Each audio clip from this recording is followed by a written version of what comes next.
Welcome back to another video. Today's video we actually have showing you on how to put outline on an image. It's a line that's on the outside or on the image. So let's go ahead and show you that. So we're gonna right click, we click on blending options, we'll click on stroke, which is also called a stroke. You could change it to different colors you like blue, you like purple, pink, you like whatever you want, but I usually choose like a color that's gonna stand out, because if you're gonna put something like that, you might as well just put something that's gonna kind of brighten out the image, pop it out. So here we're just choose white. You could also change this to a gradient. So if you want just certain areas you want it to do, you could do a reverse from the bottom up, you know, depending on what you choose. You could also change the angles off of it, you know, whichever side you want to pop out more, but let's leave it at 90 as default. Oops, let's leave it at 90.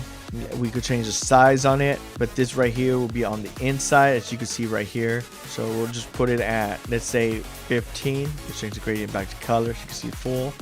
You see how the inside, you change it to the outside, it moves from the inside the image, it moves it out to the outside. It outlines it. If you do center, it moves it down to the center. We're gonna leave it on the outside. You could change it to dissolve, you could change it to darken, you could change it to however you feel that's comfortable.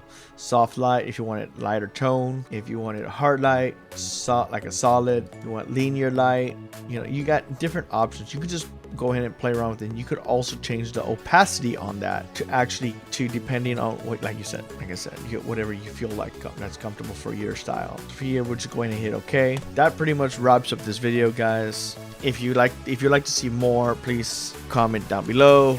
If you want to see other things, comment down below and let us know what you would like us to cover, hardware, software, and any even applications. So make sure, like I said, smash that thumbs up and let's continue. Peace out.